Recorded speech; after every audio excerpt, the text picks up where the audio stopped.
இன்றைக்கி நம்ம soya fry எப்படி செய்கிறதுன்னு பார்க்கலாம். இதுக்காக ஒரு கடாயில் 2 வரமிளகா, 1 ஸ்பூன் பெப்பர், 1 ஸ்பூன் ஜீரகம், 1 ஸ்பூன் சோம்பு, ஒரு பிரிஞ்சி இலை போட்டு கொஞ்சமாக தண்ணி விட்டு நல்லா கொதிக்க விட்டுருங்க. கொதித்ததும் ஆற வச்சு மிக்சரில் போட்டு கொஞ்சமாக புதினா தழை போட்டு நல்லா ஃபைன் பேஸ்ட்டாக அரைச்சி வச்சுருங்க. நல்லா கொதிக்க வச்ச தண்ணியில் சோயாபீன்ஸ் போட்டு 10 நிமிஷம் ஊற வச்சு அதை நல்லா புழிஞ்சு ட்ரையாக எடுத்து வச்சுருங்க. இதில் நம்ம அரைச்சி வச்சுருக்கிற மசாலாவும் கொஞ்சமாக உப்பும் கொஞ்சமாக கரம் மசாலாவும் சேர்த்து நல்லா மிக்ஸ் பண்ணி ஒரு 10 நிமிஷம் மேரினேட் பண்ண வச்சுருங்க.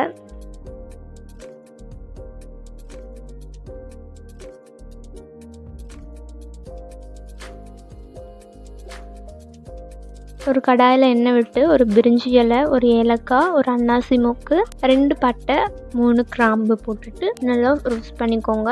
நல்ல ஸ்மெல் வர வரைக்கும் நல்லா ரோஸ்ட் பண்ணிக்கோங்க. இதில் லைட்டாக கட் பண்ண சின்ன வெங்காயம் சேர்த்து அதையும் நல்லா வணக்கிக்கோங்க. இதில் பொடியாக நறுக்குன பெரிய வெங்காயம் சேர்த்து அதையும் நல்லா வணக்கிக்கோங்க. இது கூட கருவேப்பிலை சேர்த்து கண்ணாடி பதம் வர வரைக்கும் வணக்கிக்கோங்க. இதில் அரிஞ்சு வச்சுருக்கிற தக்காளி சேர்த்து அதையும் நல்லா வணக்கிக்கலாம். தக்காளி நல்லா சாஃப்டாக வரணும். தக்காளி நல்லா சாஃப்டாக வரும்போது இது கூட ஒரு டேபிள் ஸ்பூன் இஞ்சி பூண்டு பேஸ்ட் சேர்த்து அதை நல்லா வணக்கிக்கோங்க.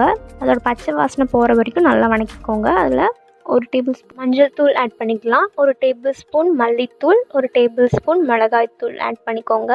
இதெல்லாம் தீஞ்சிடக்கூடாது, லைட்டாக ரோஸ்ட் பண்ணிக்கோங்க.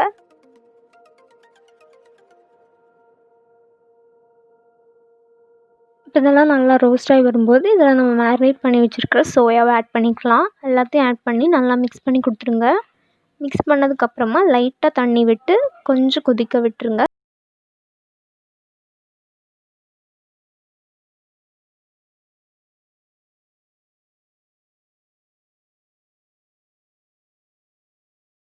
தண்ணி சேர்த்ததுக்கப்புறமா நல்லா மசாலாலாம் நல்லா கலந்து வர மாதிரி எல்லாத்தையுமே நல்லா மிக்ஸ் பண்ணி கொடுத்துருங்க. கொஞ்சம் நேரம் கொதிக்கட்டும்.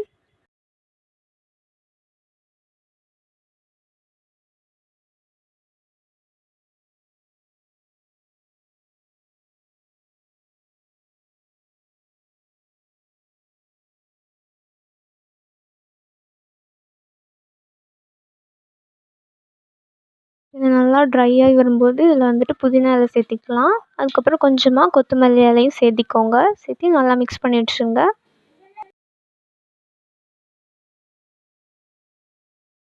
அவ்வளோதான், சோயா ஃப்ரை வந்து ரெடி ஆயிடுச்சு. நல்லா டார்க் கலரில் இருக்கும், ரொம்ப டேஸ்ட்டாகவும் இருக்கும். எல்லோரும் கண்டிப்பாக ட்ரை பண்ணி பாருங்கள். இது கூட வேணாலும் நம்ம சைட் டிஷ்ஷாக வச்சு சாப்பிட்டுக்கலாம்.